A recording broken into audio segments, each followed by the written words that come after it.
जी hello दोस्तों, नमस्कार। कैसे हैं आप सभी लोग हमारे यूट्यूब चैनल पर। दोस्तों आप सब लोग अच्छे होंगे। तो दोस्तों आज हम आप सभी के लिए कुछ बहुत ही अच्छा चीज़ लेकर के आए हैं, जो कि आप लोगों के क्लास 10th का चैप्टर 1 का मित्रता पाठ का सारांश बताने वाले हैं, जो कि आप लोगों का बहुत ही इम्पोर्टेंट है। दोस्तों ये पेपर में तो आता ही है, लेकिन इस चैप्टर को आप लोगों को ज़्यादा से ज़्यादा तैयार करना चाहिए, क्योंकि ये सामाजिक चैप्टर है दोस्तों। ये मित्रता से बहुत ही वेरी इम्पोर्टेंट है। आप लोग इसे ज़रूर तैयार करिएगा। और इसके साथ साथ संक्षिप्त परिचय भी दे रहे हैं। तो दोस्तों आप लोग जो है इस वीडियो को बिल्कुल नहीं नज़रअंदाज कीजिएगा, पूरा देखिएगा। बहुत ही शानदार वीडियो है दोस्तों। यदि आप लोग हमारे चैनल पर नए हैं तो प्लीज़ हमारे चैनल को सब्सक्राइब करें और कमेंट में बताएं कैसा है वीडियो। दोस्तों चलिए वीडियो की तरफ चलते हैं। तो दोस्तों इसमें जो है हम आपको बताने वाले हैं, पहले थोड़ा सा इसका संक्षिप्त परिचय बताएंगे, जो कि आचार्य रामचंद्र शुक्ल जी का है। तो आचार्य रामचंद्र शुक्ल जी का इसमें थोड़ा सा संक्षिप्त परिचय देख लीजिए।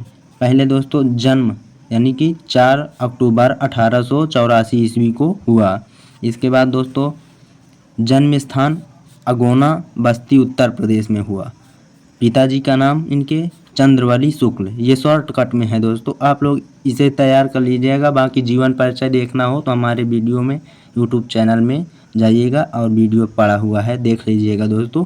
इनकी मृत्यु कब हुई? 2 फरवरी 1941 ईस्वी को। दोस्तों इनकी मृत्यु 2 फरवरी 1941 ईस्वी को हो गई थी। इसके बाद दोस्तों शुक्ल युग के प्रवर्तक थे, यानी कि ये शुक्ल युग के प्रवर्तक थे। और इनकी भाषा जो है खड़ी बोली थी।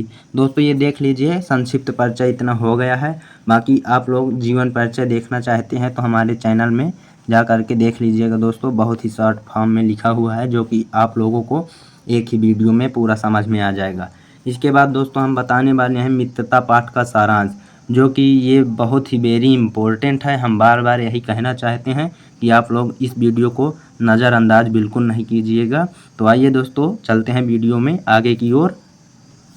तो दोस्तों इसमें सबसे पहले हेडिंग डाल लेंगे मित्रता। इसके बाद लिखेंगे जब कोई युवा पुरुष अपने घर से बाहर निकलकर बाहरी संसार में अपनी स्थिति जमाता है, यानी कि जब कोई युवा पुरुष अपने घर से बाहर निकलकर संसार में अपनी स्थिति जमाता है, यानी जब कोई बाहर जाता है घर से, तब पहली कठिनता उसे मित्र चुनने में पड़ती है। यानी कि सबसे पहली कठिनता उसे मित्र चुनने में पड़ती है। यदि उसकी स्थिति बिल्कुल एकांत और निराली नहीं रहती तो उसकी यानी कि यदि उसकी स्थिति बिल्कुल एकांत और निराली नहीं रहती हो तो उसकी जान पहचान के लोग धड़ाधड़ बढ़ते जाते हैं। यानी कि जब उसकी स्थिति बिल्कुल निराली नहीं रहती तो जान पहचान के लोग धड़ाधड़ बढ़ते जाते हैं। और थोड़े ही दिनों में उसका कुछ लोगों से हेल मेल हो जाता है। जब कोई बाहर जाता है तो पहली बात तो उसे मित्र चुनने में बहुत कठिनता पड़ती है। इसके बाद कुछ ही दिनों में उसके कुछ लोगों के साथ हेल मेल बन जाता है। फिर इसके बाद जो है, और यही हेल मेल बढ़ते बढ़ते मित्रता के रूप में बदलना हो जाता है। फिर धीरे धीरे दोस्तों मित्रता के रूप में यही हेल मेल बदलना हो जाता है। मित्रों के चुनाव की उपयुक्तता पर उसके जीवन की सफलता निर्भर हो जाती है। यानी कि मित्रों के चुनाव के उपयुक्तता पर उसके जीवन की सफलता निर्भर हो जाती है, क्योंकि संगति का गुप्त प्रभाव हमारे आचरण पर बड़ा भारी पड़ता है।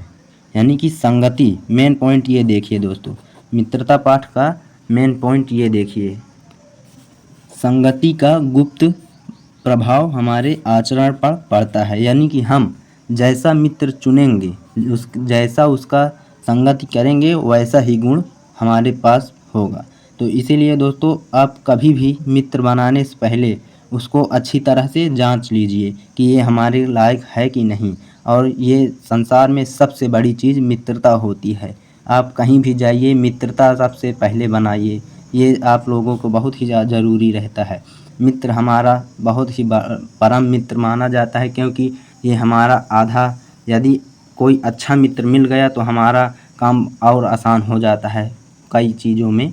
आगे देखते हैं दोस्तों, अगली हेडिंग क्या है कि मित्रता करते वक्त हम क्या सोचते हैं, यानी कि मित्रता करते वक्त हम क्या क्या सोचते हैं।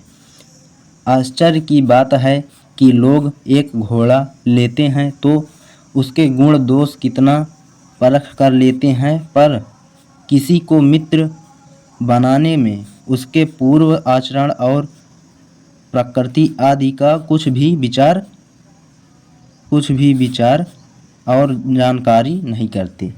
यानी कि जब लोग कोई घोड़ा लेते हैं तब उसके बारे में अच्छी तरह से जानकारी ले लेते हैं, तब लेते हैं।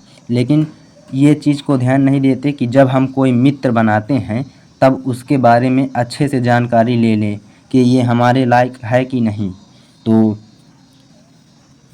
जानकारी नहीं करते हैं। वे उसमें सब बातें अच्छी मानकर अपना पूरा विश्वास जमा देते हैं।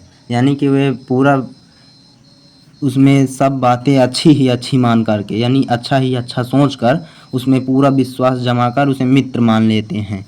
तो ये बहुत बड़ी गलती हो जाती है दोस्तों। सबसे पहले आप लोग यदि मित्र बनाएं तो उसके बारे में उसका गुण जांच लें कि ये हमारे काबिल है कि नहीं, मित्र के लायक है कि नहीं। क्योंकि दोस्तों बहुत लोग ऐसे होते हैं जो मित्र के साथ विश्वासघात करते हैं, तो ये सब जानकारी अच्छे से परख लेनी चाहिए। हंसमुख चेहरा, बातचीत का ढंग, थोड़ी चतुराई या साहस, ये ही दो चार बातें, यानी कि ये 2-4 बातें अच्छी तरह से जान लेनी चाहिए। इतनी तो नॉर्मलिटी है। किसी में देखकर लोग चटपट अपना बना लेते हैं। ये सब बातें ना जानकर लोग तुरंत अपना मित्र बना लेते हैं। तो ये सब बातें अच्छी तरह से जान लेनी चाहिए, इसके बाद मित्र को चुनना चाहिए। अगली हेडिंग में क्या है दोस्तों, अगली हेडिंग में है कि मित्र का उद्देश्य, यानी कि मित्र का क्या उद्देश्य होता है। हम लोग यह नहीं सोचते कि मित्र का उद्देश्य क्या है तथा जीवन के व्यवहार में उसका कुछ मूल्य सूझती, यानी कि उसका कुछ मूल्य भी है। यह बात हमें नहीं सूझती कि यह एक ऐसा साधन है जिससे आत्मशिक्षा का कार्य बहुत सुगम हो जाता है। यानी कि दोस्तों मित्र एक ऐसा साधन है, यानी कि मित्र एक हमारा ऐसा साधन है कि जिसके कारण हमें आत्मशिक्षा का कार्य बहुत ही सुगम हो जाता है। यानी कि हमारे जीवन में मित्र बहुत ज़रूरी रहता है। इसलिए दोस्तों कि ये अगर नहीं रहेगा तो हमारा कोई भी कार्य यानी आधा रहेगा, तो ऐसा लगेगा कि वो आधा ही है। इसीलिए मित्र चुनना बहुत ज़रूरी है दोस्तों, और मित्र ऐसा चुने जो हमारे काबिल रहे। आगे देखते हैं दोस्तों, एक प्राचीन विद्वान का वचन है, विश्वास पात्र मित्र से भारी रक्षा रहती है। यानी कि विश्वास पात्र मित्र से भारी रक्षा रहती है। जिसे ऐसा मित्र मिल जाए, यानी कि जिसे ऐसा मित्र मिल जाए उसे समझना चाहिए कि खजाना मिल गया। यानी कि जिसे ऐसा मित्र मिल जाए तो ये समझे कि मुझे बहुत बड़ा खजाना मिल गया है। विश्वास पात्र जीवन की एक औषधि है, यानी कि विश्वास पात्र जीवन की एक बहुत बड़ी औषधि है, जिससे कि हम लोग यदि विश्वास पात्र के बिन नहीं होते तो बताइए कैसे काम चलता। इसीलिए दोस्तों सबसे पहले यदि मित्र बनाते हैं तो उसे अच्छी तरह से जांच लीजिएगा। हम अपने मित्रों से यह आशा रखनी चाहिए, यानी कि हमें अपने मित्रों से यह आशा रखनी चाहिए कि वे उत्तम संकल्पों में हमें दोषों और त्रुटियों से हमें बचाएंगे, हमारे सत्य, पवित्रता और मर्यादा के प्रेम को पुष्ट करेगा। दोस्तों ऐसा दोस्त बनाएं जिसमें कि वो हमारी देखभाल और बीच बीच में जांच लेता रहे हमारी कोई भी चीज़ में है, तो इस तरह के दोस्त बनाना चाहिए। दोस्तों सबसे इस चैप्टर में सबसे बड़ा चीज़ ये है कि मित्रता, ये मान लीजिए कि आपके पेपर बस में ही नहीं पूछा जाएगा। क्योंकि ये एक सामाजिक चैप्टर है दोस्तों। आप लोग इसे अच्छी तरह से पढ़ लीजिएगा, बहुत ही अच्छा चैप्टर है दोस्तों।